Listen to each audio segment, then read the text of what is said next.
अस्सलामुअलैकुम। आप सभी लोग कैसे हैं? उम्मीद है सब अच्छे होंगे। इस वीडियो में हम 25 ऐसे यूनिक सेंटेंसेस पढ़ने वाले हैं जिसको हम डेली लाइफ में अक्सर बोलते तो हैं, लेकिन उसकी जो ट्रांसलेशन करना वो हमें क्वाइट डिफ़िकल्ट लगता है। तो इसी तरह के जो है मुश्किल मुश्किल सेंटेंसेस को की ट्रांसलेशन मैं आज इस वीडियो में लेकर आई हूँ। So let's begin. देखिए, फर्स्ट सेंटेंस है, वो अपनी बातों पर खरा उतरा। वो अपनी बातों पर खरा उतरा मतलब यानी जो उसने कहा था ना, उसने वही किया।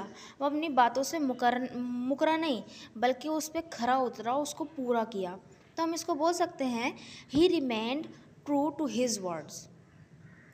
ठीक है, ही रिमेन ट्रू यानी कि वो उस पर सच्चाई पे रहा, टू हिज वर्ड्स, अपने जो उसने अल्फाज कहे थे, बात कही थी, उस पर जो है वो साबित कदम रहा और वो उसके सच्चे निकले, यानी कि उसने वो बात पूरी की, वो अपनी बातों पे खरा उतरा।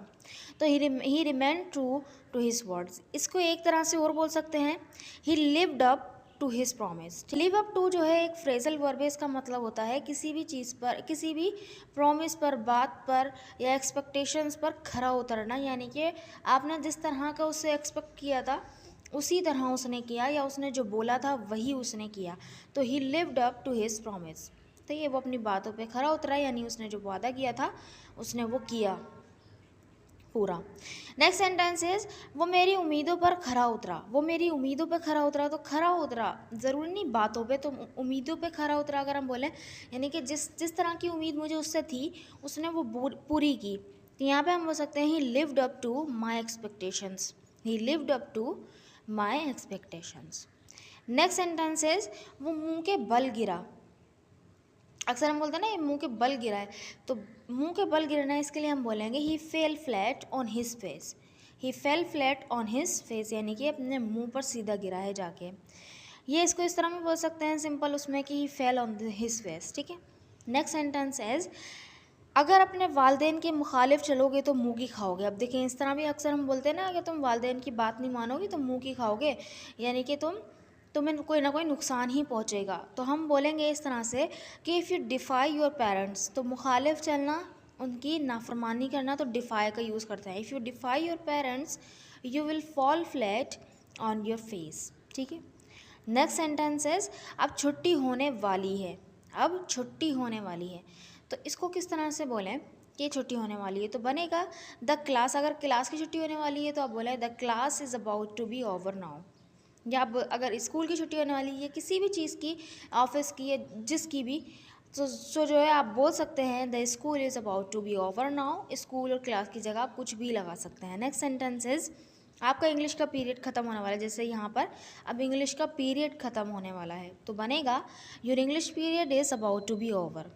Your English period is about to be over. Simple. Next sentence देखें, हादसा होते होते बचा। यानी कि हादसा होने वाला था, इस तरह के हालात बन चुके थे कि हादसा होते होते बचा, बाल बाल बच गया। ठीक है। तो इस तरह हम बोलेंगे इसको कि it was a close call. It was a close call. तो ये एक ईडियम में इसका मतलब होता है कि कोई भी हादसा होते होते बच जाना। ठीक है, कोई चीज़ होते होते बच जाना। तो it was a close call. या बोल सकते हैं, we had a close shave. We had a close shave. या आप इसको इस तरह बोल सकते हैं, we almost had an accident. We almost had an accident. या बोल सकते हैं, we nearly had an accident. ठीक है। सबका ही मतलब ये है, हादसा होते होते बचा, यानी कि हम काफ़ी करीब थे उस हादसे के, वो हादसा होते होते बचा है। नेक्स्ट सेंटेंस देखें, किताबों को एक के ऊपर एक मेज़ पर रख दो। किताबों को एक के ऊपर एक मेज़ पर रख दो। तो अब एक के ऊपर एक रखना, इसको हम क्या बोलें? तो बोलेंगे, put the books on the table one on the top of other. Put the books on table one on the top of other. ये फ्रेज यूज़ कर सकते हैं तो एक के ऊपर एक के लिए, या तो एक फ्रेजल वर्ब भी यूज़ कर सकते हैं, स्टेक अप का, यानी कि stack the books up on the table. Simple इस तरह बोल के भी एक के ऊपर एक रखने का ये सेंस देगा। अगर स्टेक अप को एक और दफ़ा इस्तेमाल करते हैं, देखें, प्लेटें मेज़ पर एक के ऊपर एक रखी थी, तो यहाँ पे स्टेक अप का इस्तेमाल करते हुए बनाते हैं, plates were stacked up on the table.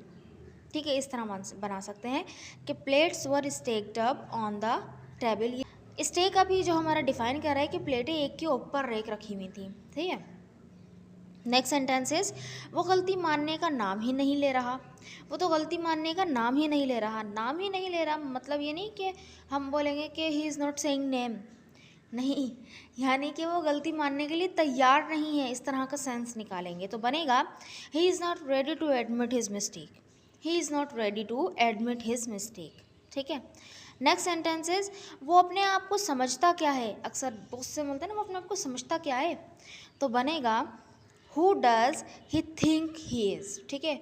Who does he think यानी कि वो क्या सोचता है अपने आप को कि वो क्या है, ही इज़। ठीक है। या आप इस तरह बोल सकते हैं कि what does he think of himself, यानी अपने आप को वो क्या समझता है, तो ये भी बोल सकते हैं what does he think of himself. Next sentence is बक्सा धड़ाम से नीचे गिर गया। तो धड़ाम से के लिए हम क्या बोलेंगे, विद अ थंब का यूज़ करेंगे। The box fell to the floor with a thumb. The box fell to the floor with a thumb. Next sentence is आज हवा का एक झोंका भी नहीं है। अक्सर हम बोलते हैं कि एक हवा का झोंका भी नहीं है, आज तो बहुत ही बिल्कुल पत्ते से पत्ते जुड़ा हुआ है, इस तरह भी बोलते हैं। तो ये आज हवा का एक झोंका भी नहीं है। यहाँ पे हम बोलेंगे there isn't a scrap of wine today. There isn't a scrap of wine today, तो आ स्क्रैप ऑफ वाइन का यूज़ करते हैं हवा के एक झोंके के लिए। सही है। वैसे स्क्रैप का मतलब जो है कबाड़ भी होता है। तो देखें इससे रिलेटेड एक सेंटेंस और बनाते हैं, क्या घर में कोई कबाड़ पड़ा है। क्या घर में कोई कबाड़ पड़ा है, तो बनेगा is there any scrap in the house. Is there any scrap in the house. ठीक है। नेक्स्ट सेंटेंस वो एक कबाड़ी है। अगर कबाड़ी को बोले यानी कबाड़ बेचने वाले को हम क्या बोलेंगे, तो बन जाएगा he is a scrap dealer. He is a scrap dealer. ठीक है। नेक्स्ट सेंटेंस मैं उससे हार ही नहीं सकती। मैं उससे हार ही नहीं सकती, तो बनेगा I can't lose to him. I can't lose to him. Next sentence देखें वो हर महीना हज़ारों रुपए का घपला करता है। तो घपला करना यानी हेर पेर करना, इस तरह बोलते हैं ना हेरा फेरी करना, तो घपला करना इसके लिए हम क्या वर्ड यूज़ करेंगे, देखें बेसिकली वर्ब यूज़ होगा इसके लिए घपला करना इम्पेजल का, इम्पेजल। तो he embezzles thousands of rupees every month. He embezzles thousands of rupees every month. Next sentence उस पर 20,000 का घपला करने का इल्ज़ाम है। तो घपला करने का इल्ज़ाम है, बनेगा he is accused of embezzling 20,000 rupees. He is accused of embezzling 20,000 rupees. Next sentence देखें वो हेरा फेरी करने में माहिर है। वो हेरा फेरी करने में माहिर है कि हेरा फेरी करना तो आपने देख लिया, यानी कि हेरा फेरी करना घपला करना एम्बेजल होगा। माहिर है इसके लिए हम एक्सपर्ट भी बोल सकते हैं, और एक और वर्ड यूज़ कर सकते हैं ही इज़ डेक्स्टरस। डेक्स्टरस का भी यूज़ कर सकते हैं माहिर होने के लिए। He is dexterous at embezzling. Next sentence is अब घपले का खुलासा हो चुका है। अब घपले का खुलासा हो चुका है मतलब कि जो घपला किसने किया ये सब खुल के सामने आ चुका है। तो बनेगा the scam has been uncovered now, या बोल सकते हैं the fraud has been uncovered now. ठीक है। नेक्स्ट सेंटेंस इज उसने आपको लूट लिया। उसने आपको लूट लिया, तो लूटने को क्या बोलेंगे, he ripped you off. He ripped you off. Ripped off का यूज़ कर सकते हैं, या तो आप बोल सकते हैं ही स्विंडल्ड यू। स्विंडल का मतलब भी लूट लेना, तो ही स्विंडल्ड यू। या बोल सकते हैं he defrauded you. He defrauded you. तो डिफ्रॉड मतलब भी करना होता है लूट लेना, धोखा देना या नुकसान पहुंचाना। नेक्स्ट सेंटेंस देखें वो खुशी खुशी अपने मेके जाने के लिए तैयार हो गई। खुशी खुशी के लिए आप हैप्पीली भी यूज़ कर सकते हैं, और एक और यूज़ कर सकते हैं रेडीली। ठीक है। She readily got ready to go to her parents home. ठीक है। She readily got ready to go to her parents home. Next sentence वो बिना रुके बात करता है। वो बिना रुके बात करता है, तो बिना रुके यानी कंटिन्यूसली करता है, जारी रहती है उसकी बात। He talked continuously. He talked continuously. या बोल सकते हैं ही टॉक्ड एंडलेसली। वो बिना रुके बात करता रहा। ठीक है। पास्ट इंडेफिनिट का सेंटेंस है। नेक्स्ट और लास्ट सेंटेंस देखें मुझे उसकी सच्चाई पे शक है। मुझे उसकी सच्चाई पर शक है, तो बनेगा I doubt his truthfulness. I doubt his truthfulness. या आप बोल सकते हैं आई डाउट हिज ऑनेस्टी। या आप बोल सकते हैं I doubt his veracity. I hope कि आपको ये सारे सेंटेंसेस अच्छी तरह से समझ में आ गए होंगे। अगर वीडियो अच्छी लगी तो चैनल को ज़रूर सब्सक्राइब भी कर दीजिएगा, और वीडियो को लाइक भी कर दीजिएगा। हमारी PDF बुक अगर बाय करना चाहते हैं एक है स्ट्रक्चर बुक जो कि 250 की है, और एक वोकेबलरी बुक जो कि 300 की। अगर आप कोई एक बुक बाय करना चाहें या कोई दोनों बुक्स बाय करना चाहें, इस नंबर पे व्हाट्सएप कर सकते हैं। ऑनलाइन क्लासेस भी अवेलेबल हैं और स्पोकन क्लब भी अवेलेबल है, जहाँ पर आप स्पीकिंग की प्रैक्टिस कर सकते हैं।